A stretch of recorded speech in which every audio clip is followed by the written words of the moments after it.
Supporting young children is a smart investment and should be placed at the forefront of the fight against climate change. Young children aged 0 to 6 are the most vulnerable to the impacts of climate change, but they are also the most valuable group in the fight against it. Well-financed, high-quality and equitable early childhood programs create immediate impact and ensure the long-term success of the Sustainable Development Agenda. Investment in early childhood accelerates progress towards all 17 of the Sustainable Development Goals. Young children are more affected by the impacts of climate change and large-scale environmental degradation than any other group. Air pollution, disease, forced migration, and extreme weather events like heat waves, flooding and drought affect young children directly. They create toxic stress, disrupting children's brain development, their long-term physical and mental health, and cognitive abilities. This can lead to chronic problems that will be carried by the individual, the community, and a nation throughout the life of that young child. Young children may be the most vulnerable, but they are also the most valuable. High-quality early childhood development programs support children's potential to build healthy, well-educated, socially and emotionally competent, peaceful, and resilient communities throughout their lives. Policies and programs that support healthy early childhood development are therefore one of the most effective interventions for a better future. They provide a cost-effective, comprehensive, immediate and enduring path to achieving sustainable development in communities. By increasing climate knowledge in early childhood development settings and by building strong relations between policymakers and the climate science community, we can realize the full potential that early years development has in addressing the effects of climate change. Systems and services for young children need to become more climate resilient. To make this happen, they need to be adequately funded and their value better understood both by policymakers and climate scientists. Funding for climate change mitigation and adaptation must allow financing of early childhood development programs. We need to see early childhood development as a key to addressing climate change. We want your help. Learn more about how to support early childhood development as a fundamental and cost-effective tool in achieving the Sustainable Development Goals. Help us connect policymakers, practitioners, and climate scientists. Together, we can create practices, systems, and policies that protect young children from the effects of climate change now and make their societies sustainable in the future. Early childhood development is crucial to achieving all of the Sustainable Development Goals.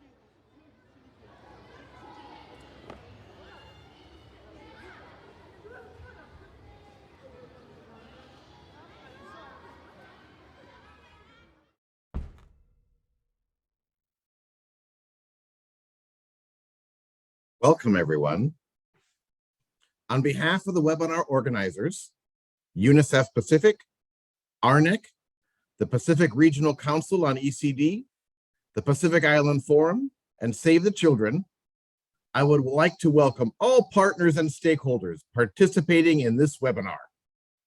Your active participation is welcomed and will strengthen the linkages between our support for early childhood development and the efforts to address the impacts of climate change and environmental degradation. This includes the issues of air and water pollution as it affects our young children. This webinar is titled, Elevating Early Childhood Development at the Conference of Parties, Global Climate Summit, Reflections from COP27. This webinar will begin with highlights from the recent COP27 Global Summit held in November 2022. With the support of the Pacific Regional Council for ECD, UNICEF, and the Pacific Island Forum, the importance of featuring early childhood development more prominently in the climate change agenda was highlighted, and the pioneering efforts of the Republic of Marshall Islands, RMI government, were shared. In follow-up to COP27, this webinar will explore the potential for ECD-centered climate policies and programs, and for international financing for Human Development, Climate Resilience, and Sustainable Development that is targeted to vulnerable nations, including Pacific Island states. We know that climate change and environmental degradation is an intergenerational and multi-sectoral issue with extremely serious implications for equity between ourselves and future generations. It is an issue that will only be solved by working across nations and across sectors, including education, health, climate change, agriculture, and gender. Supporting young children is one of the smartest investments we can make and should be placed at the forefront of our responses to climate change. Webinars like this are key to raising awareness and building capacity for the appropriate policies, budget plans, and programmatic decision-making around climate action here in the Pacific. I would now like to introduce our moderator, Alisi Rabukawaqa. Alisi sits on the Climate Change Pacific Climate Warriors Council of Elders as a Melanesian representative, where she provides traditional knowledge on working with Pacific communities and Indigenous perspectives to their climate justice work. She is a Pacific representative to the Indigenous Women's Biodiversity Network and the Indigenous People Advisory Group to the Global Environment Facility. Once again, welcome to all. I look forward to a very fruitful and engaging webinar today. Alisi, the floor is yours. Wulavinaka, and thank you very much, Dr. Clifford, for those opening remarks, as well as that warm introduction. Again, it's wonderful to be a part of this webinar this afternoon in Fiji. I believe in other parts of the world, you're tuning in early in the morning. Before we get into it, a few general reminders that are here on the screen, reminding us that this webinar will be recorded and the presentation slides will be shared afterwards. We have the Q&A feature that you can use, as well as we'd like to, at the end of this, request your feedback on the webinar to help us helping us by completing a short survey, and the link will be in the chat box. So yes, this is very exciting, and now let's get into it. For today, the objectives of our webinar, I think we have 4 overall objectives that we can clearly read out. But leading on from what Dr. Clifford has mentioned, we're going to have this general overview of what has been achieved in COP27, and then look at what are the future points of entry for ECD into the UNFCCC negotiations, that is the United Nations Framework on the Convention of Climate Change. We'll also present a conceptual framework about why ECD is fundamental in climate change resilience.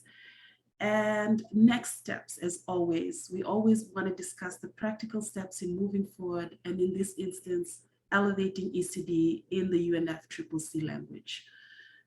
And those are objectives for today. And now I would like to just briefly discuss the flow of our program for us this afternoon.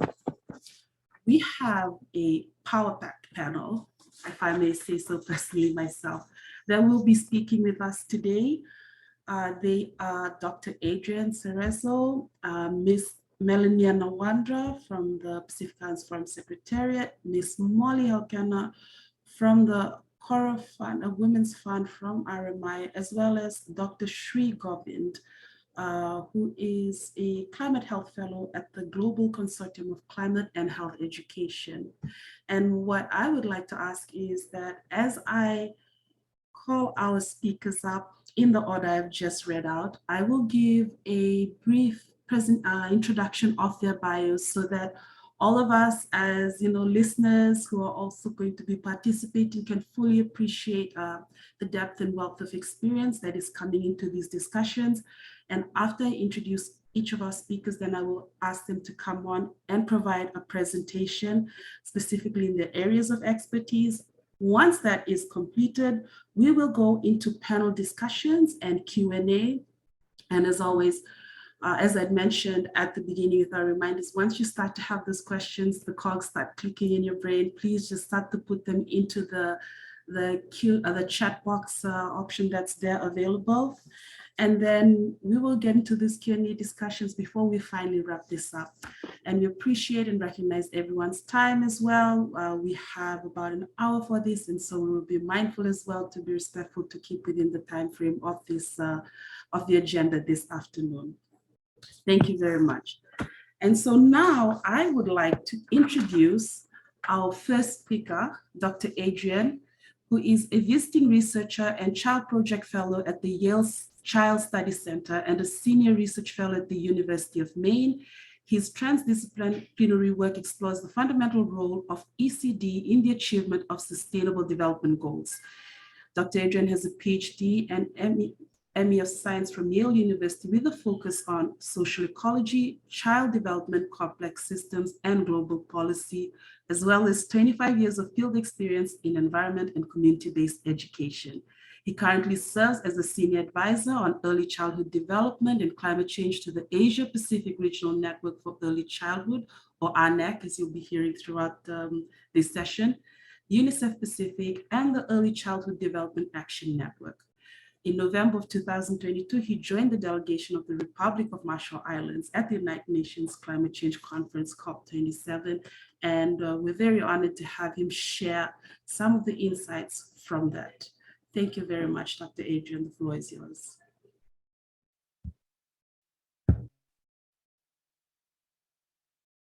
Thank you, Alisi. It is such an honor to be presenting with so many wonderful colleagues from the Pacific region and the Asia Pacific region.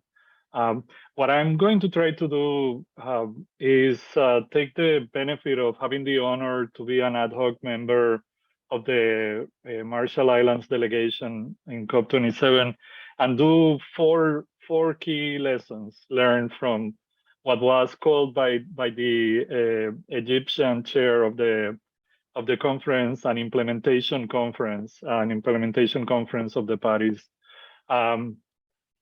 And then I'm going to discuss very, very briefly how that might be connected with our intentions related to early childhood development. But then I'm just going to pass it over to my colleagues that are going to speak on this with much more detail from different perspectives.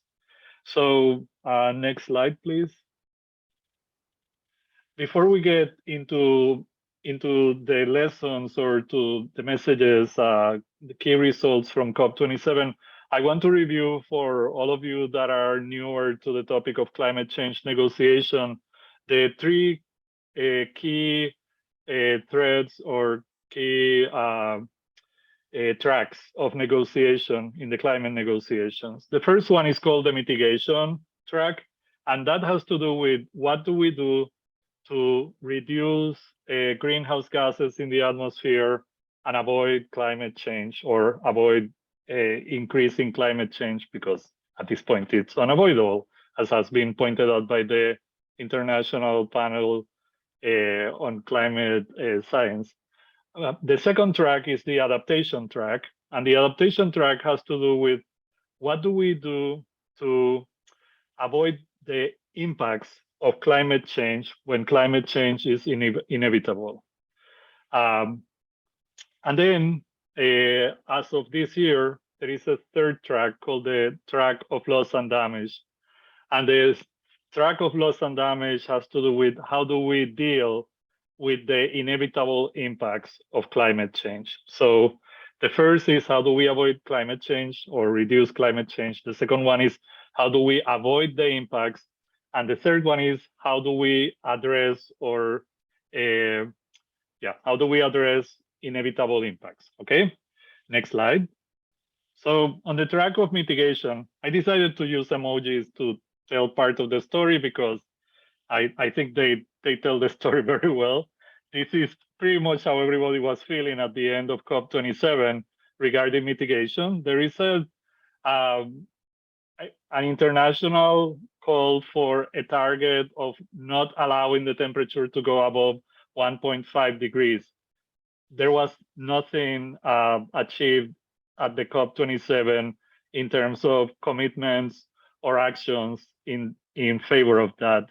So there was a lot of displeasure and not a lot of, basically no movement regarding mitigation. Next slide. Regarding adaptation, it is a little bit fuzzy because while there are several things that are advancing regarding adaptation, we are still trying to figure out in very concrete terms what is it that we want to achieve in terms of adaptation. And for instance, the IPCC, which is again this Intergovernmental Panel on Climate Change Science, is trying to add more elements so that we don't think that adaptation is only adding new infrastructure or elevating things, but that it also includes human development, and it includes social equity and other measures of well-being that are not just technological or in terms of infrastructure. And until that is well figured out, the way the money is going to be used is unclear, and the goals of this adaptation track have not been quite settled. The one little ray of sunshine is that the adaptation fund has gotten more commitments of money, which means there will be more money available to promote adaptation, especially in vulnerable countries. Then next slide. In terms of loss and damage, there was general agreement that this was a very important track that needed to be activated.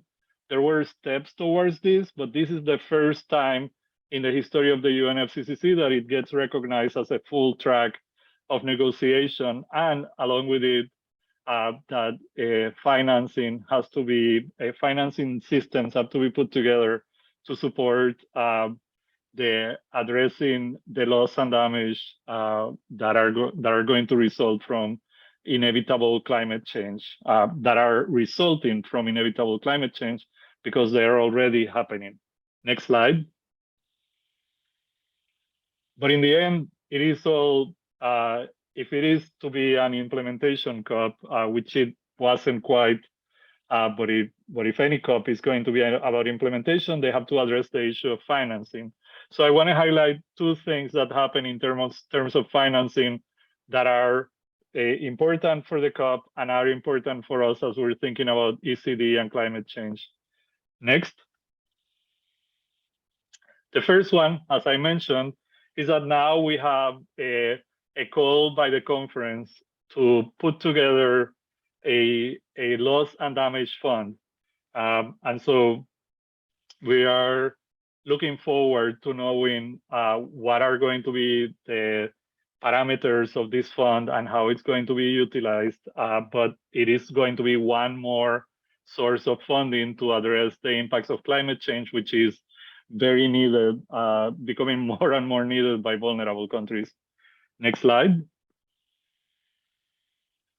And then another really important thing that happened at COP27 that I want to highlight is that the Prime Minister of Barbados presented what is called the Bridgetown Initiative at the very first day of the conference, which is a reformulation of the way that international financing is done for adaptation, loss and damage, and mitigation, where what she is proposing is that the World Bank and private institutions and bilateral financing of issues related to development and climate change are not done as in a remedial fashion when the institutions are just giving money to fix problems after there is an emergency, but that they are given with favorable interest rates and other tools to promote using the money effectively to make changes before the emergencies happen, and that those changes tend to steer communities and countries towards sustainable development and not just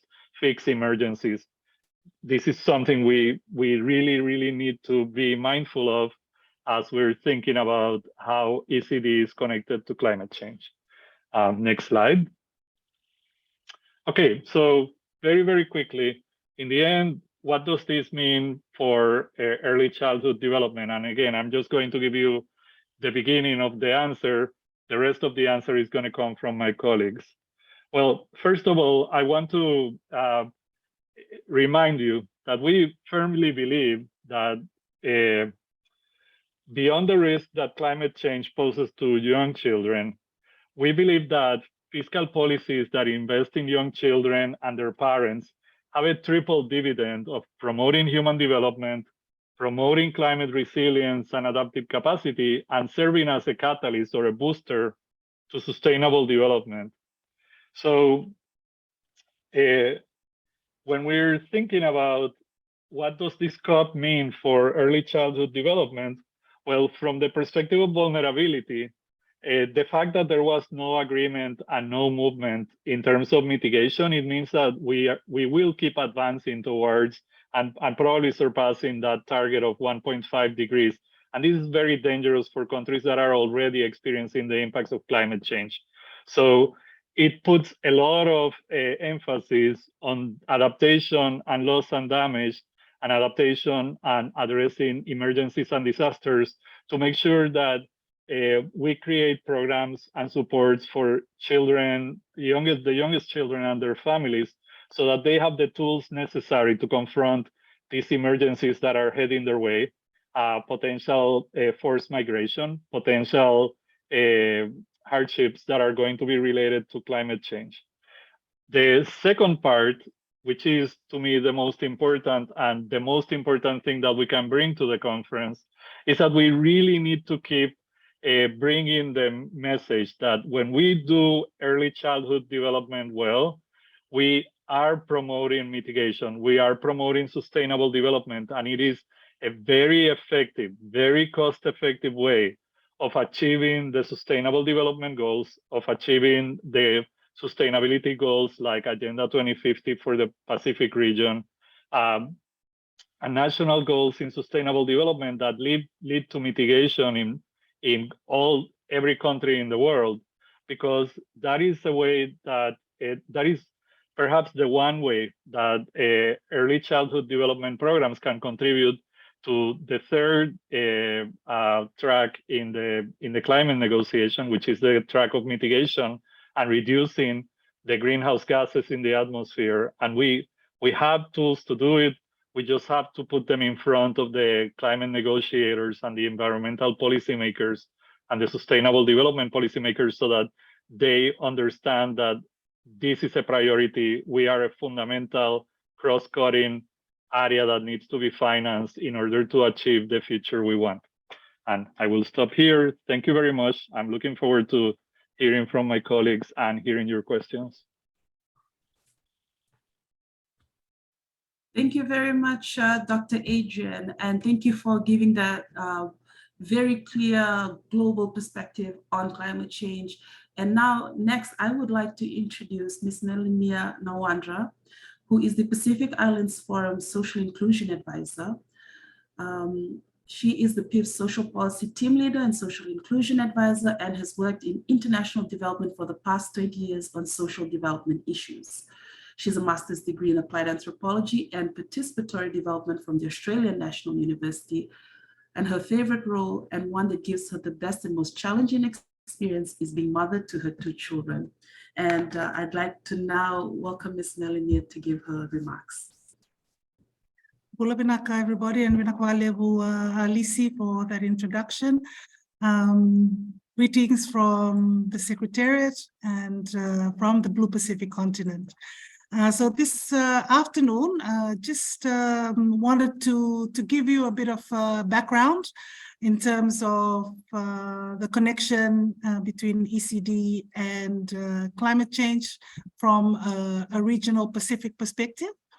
And then I'll go into lessons from COP27. And I hope I'm coming through clearly, Naka. So just briefly, as you can see on that slide, and as Adrián had alluded to earlier, in 2022 at the 51st meeting, our Pacific Islands Forum leaders endorsed the 2050 strategy for the Blue Pacific continent. And so this 2050 strategy for the Blue Pacific continent provides a high-level ambition for a secure, resilient, and prosperous Pacific region. And so what does that actually mean? It actually, the strategy sets out the region's long-term approach to working together as a region. So as collective action, our approach to collective action, but also as sovereign countries and territories, as Pacific communities and people. And so the strategy provides us with an opportunity as Pacific people, as Pacific countries, and as one Pacific, Blue Pacific continent to shape our own future. And so for us, that is very important, particularly in a long-term vision between now and 2050. And so it also frames, the 2050 strategy also frames our regional cooperation and broader action around 7 thematic areas, so 7 key thematic areas, to support the achievement of our leaders' vision for a resilient Pacific region of peace, harmony, security, social inclusion, and prosperity that ensures all Pacific people can lead free, healthy, and productive lives. And so, again, this is our roadmap to 2050, providing us with a long-term approach on achieving this vision that the leaders have set out for us as a region. Next slide, please. And so, as I mentioned earlier, the 2050 vision, to get there, there are strategic pathways that cut across the 7 thematic areas, as you can see there on the slide. And one is specifically focused on inclusion and equity. So recognizing the need to be inclusive and the need for equity across all the 7 thematic areas. And central to all of this is resilience building. And so the leaders have emphasized the need to guarantee the future of our children as they are the leaders for tomorrow. So again, central to the 2050 strategy, as we're looking forward, the need for us as a Pacific region to build a future for our children, recognizing that they are the leaders for our region for tomorrow. And of course, for today, they need to shape what the future will be like, and us bringing them along and being part of the conversations that we have. And so just on ECD specifically, our leaders have also recognized the importance of ECD, as I've mentioned, for the Pacific. And in 2018, they committed to a whole of government, whole of community approach at the national level to address NCDs, so non-communicable diseases, which is a crisis here in the Pacific, childhood obesity, and early childhood development. So again, recognition that ECD is important to resilient building. And so with this strategy, it also recognizes that there are existing frameworks that provide the means to realize this vision that the leaders have set out for us with regards to the 2050 strategy. So these existing frameworks, such as the Pacifica call to action that we have here in the Pacific, is a tool to ensure that Pacific children are given the best start in life. So again, emphasizing the centrality of children, of early childhood development as a holistic approach to sustainable development for our region. Next slide, please. And so also I just wanted to bring in this conversation around climate change and early childhood development. So our leaders have recognized that climate change presents the single greatest threat to the livelihood, to the security and well-being of the Pacific and our communities and our people. And so again, recognition that climate change is our greatest single threat here in the Pacific. And so with that in mind, I'm just going to give you some reflections from COP27. As you can see there, I've got the slide around on the Paris Agreement and what it states on gender equality and social inclusion. And you all must be wondering why I'm bringing gender equality into this conversation around early childhood development. And I think it's important for us to see the interlinkages. And again, something that Dr. Adrián had touched on briefly in his presentation. And so, as you can see there, and I won't go into to read out the different points, that the Paris Agreement is not silent on GESI issues. There are entry points provided within the Paris Agreement for people-centered issues. So, I think, and I won't profess to be a climate change expert, nor have I really engaged in COP until COP27, that we need to take a people-centered approach to it. It's not just about having conversations around the scientific approaches, but also starting to have conversations around people issues and how people are impacted by the climate change issues and bringing that into the COP platform. And so for the Pacific, COP27 was the first time that gender equality and social inclusion became a key priority.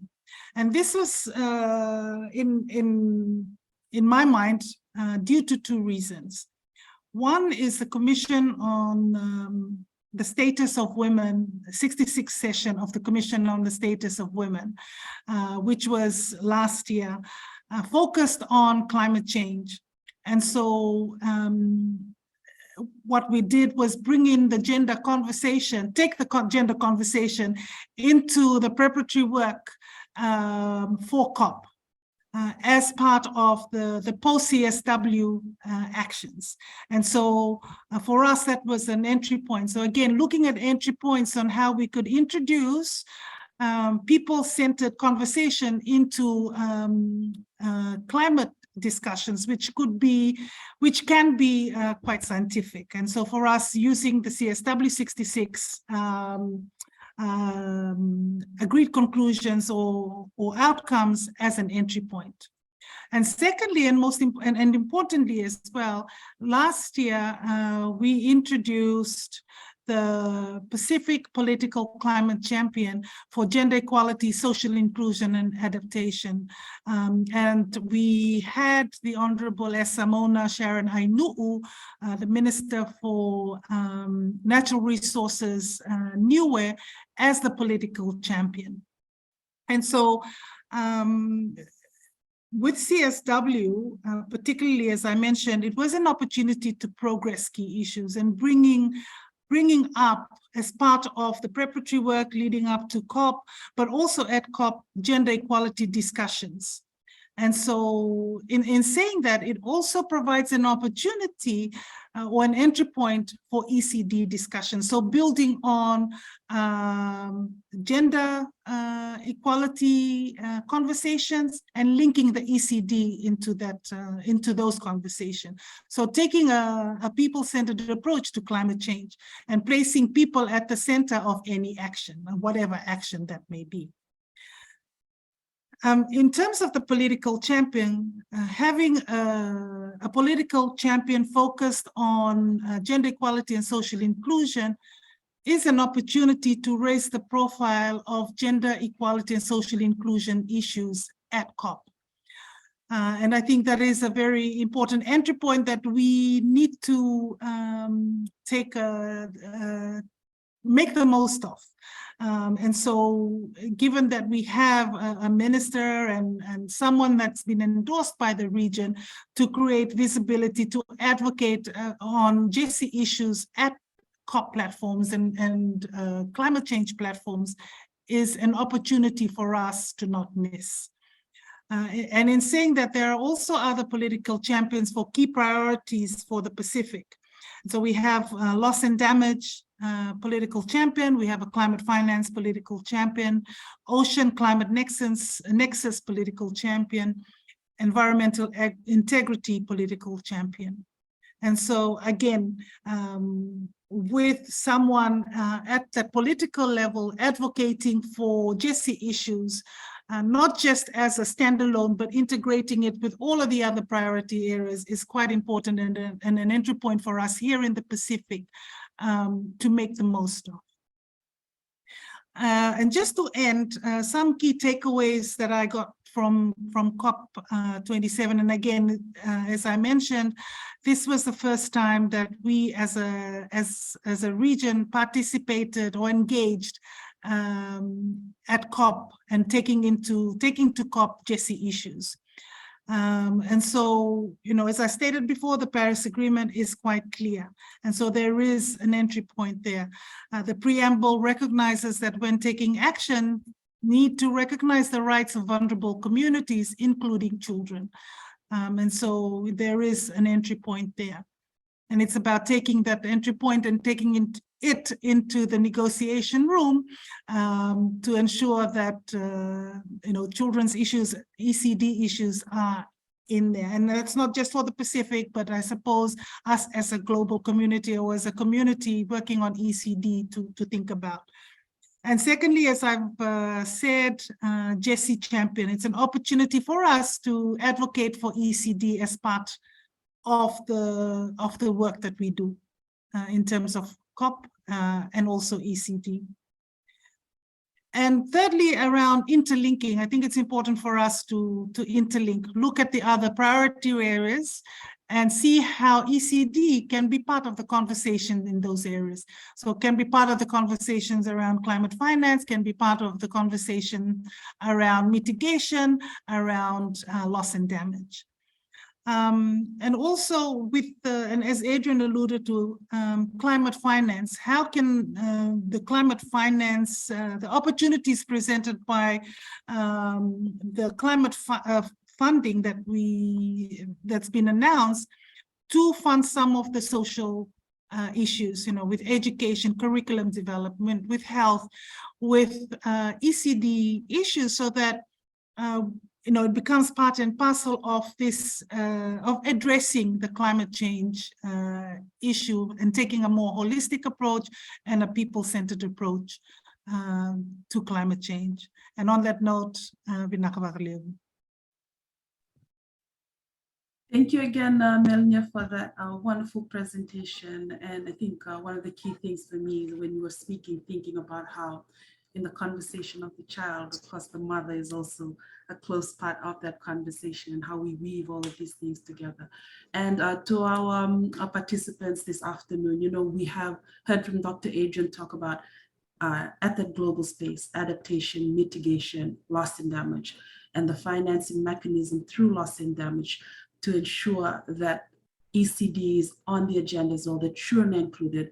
And now hearing from Melinia how the Pacific Islands Foreign Secretariat, or the PIFS, is enabling this process through the 2050 Pacific Blue Strategy, these 7 thematic areas, and what are the entry points in which we can funnel through these things, you know, showing that there is a connection between all of these discussions that are happening.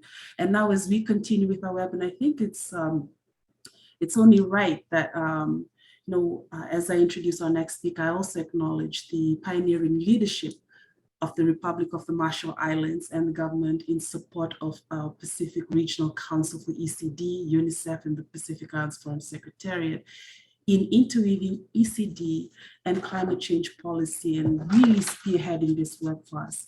And on that note, I'd like to introduce Ms. Molly Helkena, who is currently the project manager for Kora Fund, a women's fund that creates groundbreaking and sustainable change for Marshallese women and girls through transformative loans. Previously, Molly was the Marshall Islands ECD National Advisor for 3 years.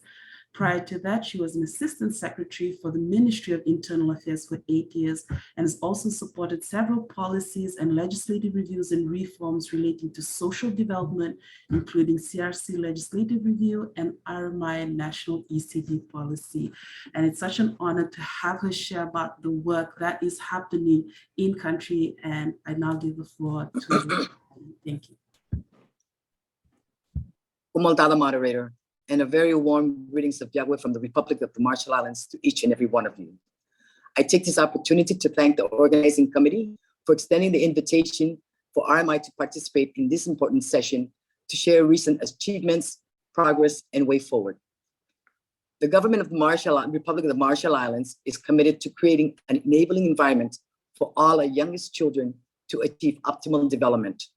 This means the development of all children with varying abilities in partnership with families, communities, to build a safe, respectful, and nurturing environment that maximizes children's health and well-being, solid grounding in Marshallese cultural values, acquisitions of skills, and joyful learning.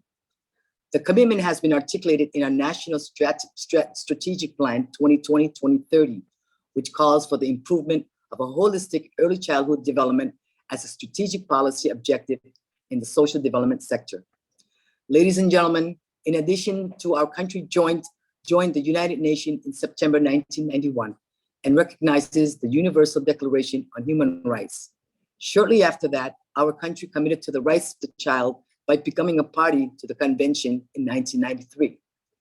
The 17 Sustainable Development Goals were adopted by world leaders in 2015, and in 2017, our country, together with leaders across the Pacific, endorsed a Pacifica Call to Action on Early Childhood Development, which is an action agenda to achieve the SDGs target for ECD across Oceania. To ensure that RMI policy frameworks are in place, RMI is one of 8 Pacific countries currently finalizing their national ECD policy with UNICEF support, supplemented by a cost action plan and a monitoring framework. In the recent case of our work in RMI, our national ECD framework has been guided by 3 key operating principles. Early moment matters. A large body of research in the past 20 years has documented that the first 20 years of life serve as the foundation of development of boys and girls. All infants and young children have the right to development, to thrive, to survive, and fulfill their potential. To realize these rights, children need a comprehensive package of care and support, which includes a safe and healthy environment, good nutrition, healthcare, warm and interactive relationship with their caregivers. The earlier we invest in our children, the greater return our investment for the child and the nation. Upholding Marshallese way of life. A strong start for early child to face the uncertain future means investment in vibrant and durable families enabled to shape the future in a way consistent with Marshallese tradition, language, culture, and community. Marshallese people have the power and the solution to solve the key challenges when respected and empowered to do so from the start. Our policy is supportive of efforts across all sectors and stakeholders to build resilience of our children, families, and community to respond to the challenges brought about by emergencies, natural disasters, and climate change. Whole of the community, whole of the government, whole of the society approach. This needs of young children are complex. The needs of young children are complex and diverse. They cannot be addressed by one entity. The family plays an important role in the development of the child. The state and the local community have a prospective obligation to provide protection and care for the children and their families. Ladies and gentlemen, in this regard, to the risk that climate change poses on young children, RMI also recognizes that policies, programs, and practices that support young children and their parents when appropriate finance of high quality, distributed equitably, and at the right time are aligned with principles of sustainable development, provide a powerful pathway to immediate increase the resilience and adaptive capacity of young children to the effect of climate change and other emergency. Furthermore, the same policies and programs in long term boost the attainment of sustainable development at all levels. All elements contained in non-national policy are supportive of climate resilience and sustainable development policies of RMI, and therefore, our policy calls for direct and close collaboration between ECD communities and environmental sustainable development community. The Marshall Islands has also supported the inclusion of climate change to be included in our ECD framework. This is evident under our ECD national objectives, which I will highlight 3, which is number 1, support child protection system in the prevention and protection of all children from poverty, neglect, abuse, exploitation, and other forms of violence and adversity, and to realize justice. The second one is building resilience with justice, adaptation, mitigation, and resilience action. And the last one is to revive, sustain, and preserve, promote, and protect traditional culture. In closing, as a Pacific country and a party to the global climate negotiations, we believe that ECD must be elevated as a fundamental issue in climate change policies, and that financing mechanisms for resilience and adaptation of vulnerable communities, including funding to boost ECD program. In support of our commitment, the Marshall Islands was the first country to have committed in the gender responsive and human rights-based approach in all NCD-related planning, program, and implementation. The Marshall Islands is a signatory to the Declaration on Children, Youth, and Climate Change, acknowledging that climate change is an existential issue for RMI, and as such, for young children and their families as the most vulnerable population, and committing the country to accelerate inclusive, child and youth-centered climate policies and action at national and global levels. Beyond climate change, ECD is critical to achieving the 2050 Blue Pacific strategy of our leaders, with young children now poised to be the future leaders in productive workforce of 2050.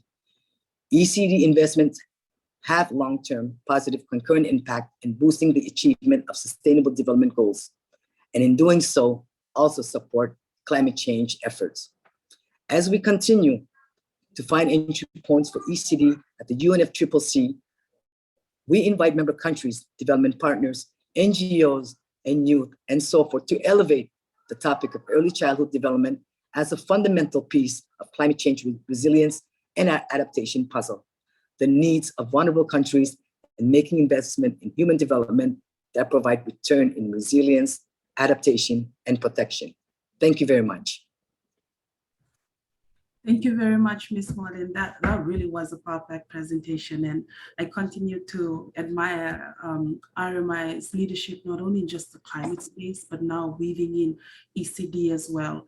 And reiterating your call to other leaders to recognize ECD in the work that we do. And as we're having these conversations, again, bringing in our participants to weave together all these conversations around climate science, and also the political will shown in Pacific Island countries, as well as what are some of the practical things that have been done. We begin to see how complex it is, but how interconnected all of this conversation is. And, as we're talking about all of these different things, the next thing, I think another important component in this is climate and health. And on that note, I'd like to invite our fourth speaker, Dr. Hari Govind. He's a recent graduated medical doctor from South India. He currently works as a climate health fellow at the Global Consortium of Climate and Health Education Mailman School of Public Health in Columbia University. And in his additional capacity, he serves as the Integration and Protection Lead at Migration Youth and Children Platform, MGCY, and Asia Lead of Commonwealth Youth Health Network. He's also youth advisor to Children, Cities and Climate Action Lab, and London School of Hygiene and Tropical Medicine, and a steering committee member at the Global Health Network Healthcare Information of All. Dr. Govind, the floor is yours. Vanakkam from South India, and a good morning, at least from me, or good afternoon to all my panelists in the Pacific. I was a young advocate attending as an observer for a local NGO in South India to COP, mainly working on mitigation and adaptation workstream through health. But at this COP, I started working with the UNDRR on loss and damage, rather in the civil society side rather than the negotiations. So in this panel, I will be reflecting on COP27 for the climate and ECD agenda from a youth perspective and also a little bit of civil society youth perspective. When Adrián first introduced me to the climate and ECD agenda, what drew me in was it covered everything I was working on. And for people, I mean, thank you to the moderator for kind words on what I am working on climate health. I work on migration, and I work on the global youth agendas a lot. And what led me, I mean, and the ECD and the climate agenda was something that was intersectional and intergenerational that kind of brought it all together. And I think there is this global movement of young people leading climate efforts. And we as young people, as young parents, young advocates, and a lot of others, we are already working on the climate and ECD agenda, especially at COPs, and not only at COP, but also at the UNGA, at the ECOSOC and WHO, and even other COPs. And sometimes we do it day and night. We just don't realize that we are working on this agenda while also working on multitudes of other climate processes and climate, such as migration and health. Now, there's this immense power that we wield as young people, because currently the Commonwealth and the government of Scotland has just named the year 2023 as the year of youth. And as young people, we're most concerned about the future. And I would, at this COP, I would like to give, I think, at least a best practice that I found, which is in terms of the health policy negotiations that I was a part of. Now, I've seen negotiations for ACE and I've seen negotiations for loss and damage. Now, these are very well-coordinated, well-funded initiatives by major organizations and nations, and they pull in so much money and so for getting everything done and the language there. But the health policy negotiations was, it was through a loose group of volunteers who got together in a room during lunchtime because we didn't have access to rooms at any other time. The organization that coordinated it was GCHA, but there was only one person who was coordinating it. But it was rather young people, it was young medical students, nursing students, pharmaceutical students who got together, went ahead observing negotiations and wrote up language for the next day's negotiations. The language was drafted the previous day, and we went ahead and we called upon our national delegations and our delegation heads, and we gave them the language that was drafted the previous day. And this made it possible for the language drafted the previous day to reach the negotiation table. And let me tell you, this is an amazing achievement because, as I said before, all the other negotiations, all the other language that was to be put at the language negotiations table, it was drafted, it was written previous, like months in advance, and it was so well coordinated. But this was very amateurish, without no funding, without any support from, let's say, organizations like the WHO or other health actors. It was just a group of young people who got together, and we got to go give it at the negotiation table. So the reason I'm saying this is, this is one part of what we can hope to achieve at the next COP. And it would be, I would say, the most novel approach for the climate and ECD folks, and I hope I can call us that, the climate and ECD folks, to have, especially in the global climate process, is that we're not only employing young people as young advocates, or using them as token pieces but we're trying to include them in every step of the way, in negotiations, in policy, as advocates, as researchers. It seems we've lost him for a moment. I think it's time now that we get into our panel discussion. I'm also mindful of the time. We have a very limited time for Q&A, but I hope we can have some rich discussions and we have some good questions coming through as well. Before we begin, can I just ask our panelists to please come on camera for this next bit, and so that we can begin our Q&A session. So I wonder if, oh yes, Molly's on now. Thank you so much. One of the first questions that came right at the beginning when we were beginning our session was, as of now, what is being done globally in including ECD in the climate change narrative and mitigation measures? And I believe that was when Dr. Adrián was presenting, but then as Melinia and Molly and also Harry had presented, I believe they had answered those questions. And so now I just want to direct the question back to Dr. Adrián, if there was any other things that may have been missed in the presentations of what's being done globally, if you could respond to that question, please. First of all, again, it's such an honor to work with all of you.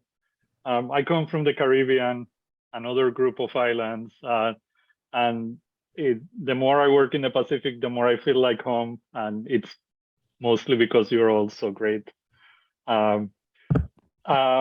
Yes, there is one important thing that I want to mention because I think it's key to the work that we're going to be doing in this upcoming year, moving to COP28 and forward.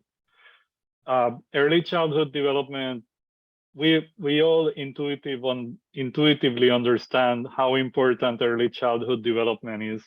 If you are in the early childhood development community, you understand how exceptional that moment in life is. But none of that means anything if we don't have the word early childhood included in the language of the UNFCCC documents. Because as far as the UNFCCC is concerned, the world is defined by what is in the negotiating documents. And so right now we have women, we have disabled, we have children as a whole group, as a monolith. We have the elderly. We need for the UNFCCC and the parties to understand that just like in the Convention of the Rights of Children, there is a comment, a general comment number 7, that highlights the difference and the importance of early childhood from other moments in childhood. The UNFCCC has to recognize that early childhood is a moment of exceptional vulnerability and exceptional opportunity. So the target for this year is one of those absurd international policy targets of getting the word early added to the sentence that describes the vulnerable populations at least. And any other place in the negotiated text where we can add the words young children, youngest children, early childhood, we need to do so, because that's going to make the difference between the recognition in the documents and, more importantly, which is truly what we're aiming towards, the recognition by the financing mechanisms and the financing facilities and the bilateral financing programs. Because if it's not in the document considered a climate change issue, it is also not going to be considered a financing priority for adaptation, mitigation, and loss and damage. Thank you very much for that clarity, Dr. Adrián. And now I have another question I'd like to direct towards Melinia and Molly.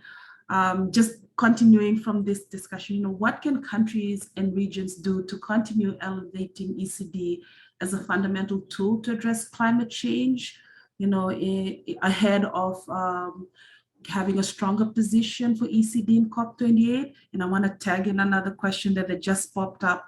Can ECD coordinators be part of COP28? It just popped up as I was asking, so I wanted to just throw it in there as well. I think Melinia will answer the second one. Melinia, you can answer the second one, and I'll do the first one. In a couple of weeks, the Pacific Ministers and ECD Council will be coming together, and we will be introducing another point under the ECD Pacific Call to Action.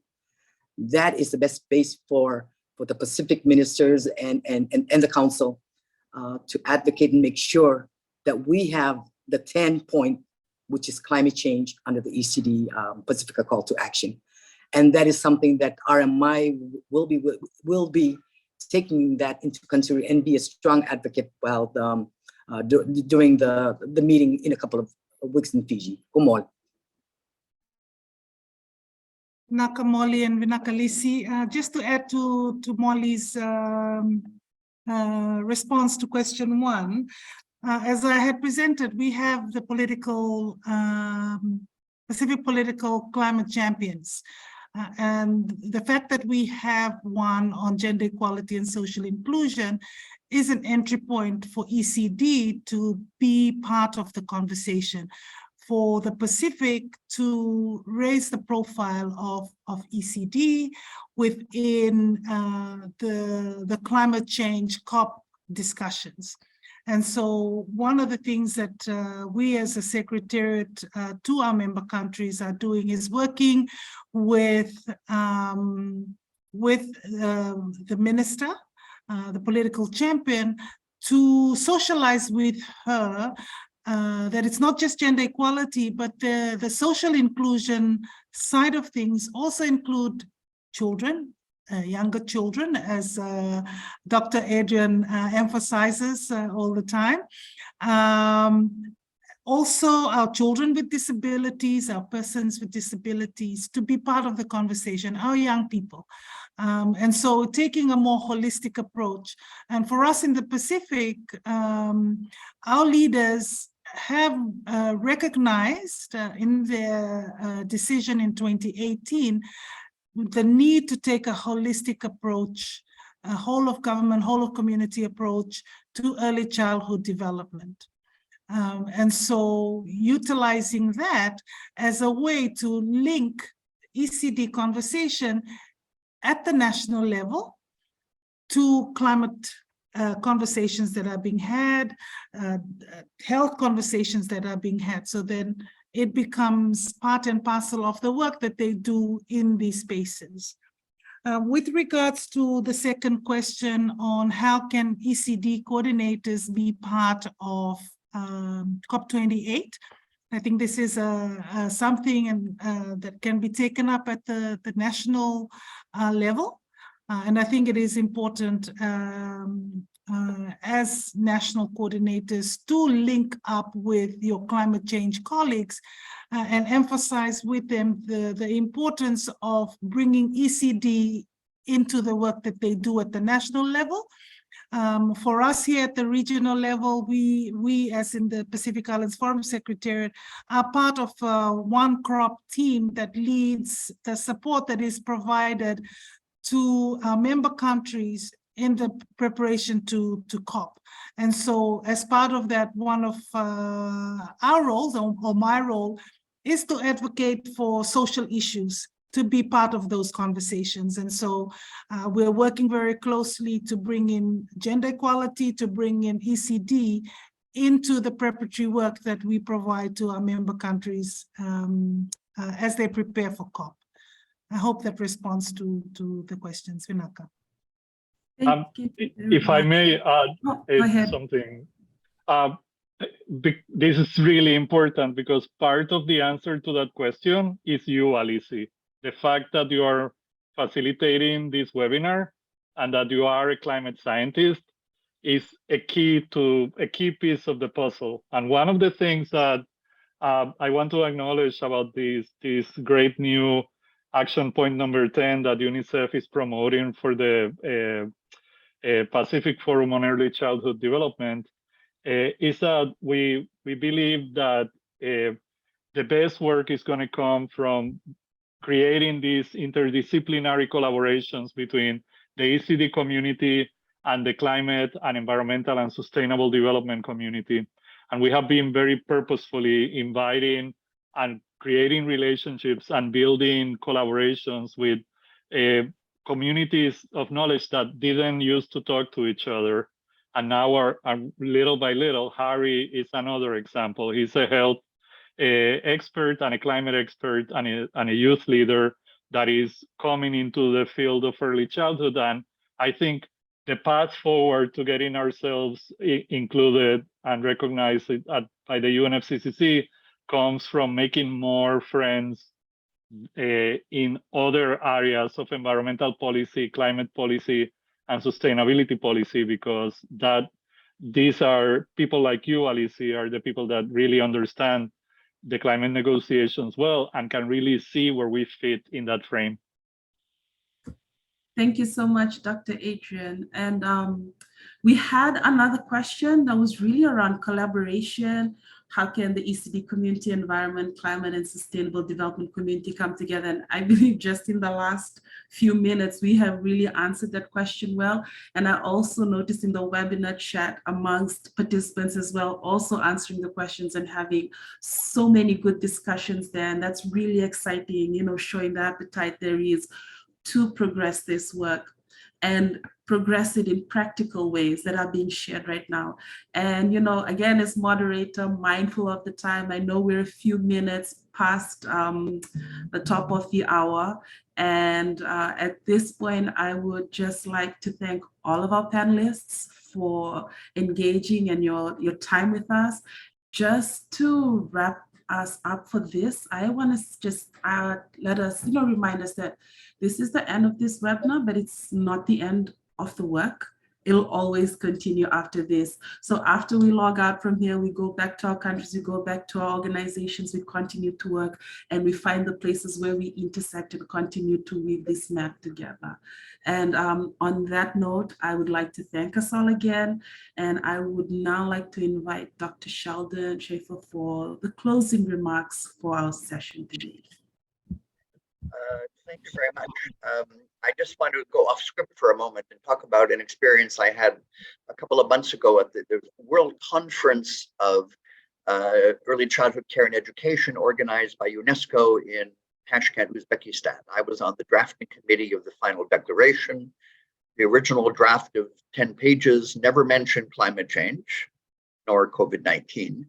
And in the final declaration, despite my efforts and those of a few others, climate change was only mentioned in an introductory paragraph, in a paragraph on emergencies, one among other emergencies.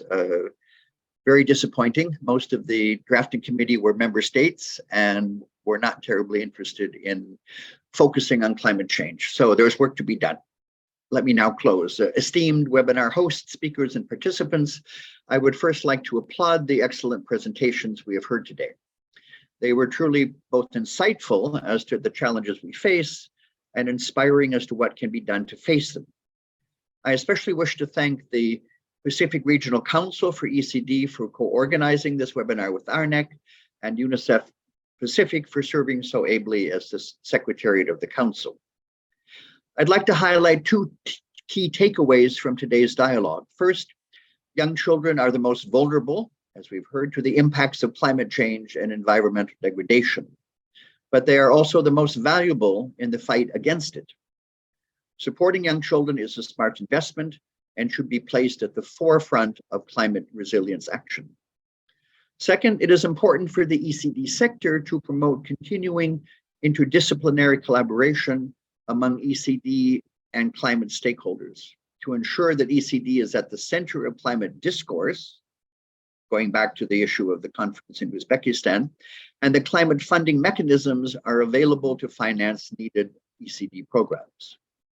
In support of these takeaways, ARNEC is active in several areas. In partnership with Save the Children, UNICEF, and other actors, ARNEC has been working on the intersection of ECD, climate change, and environmental degradation since the 2019 Hanoi Call to Action.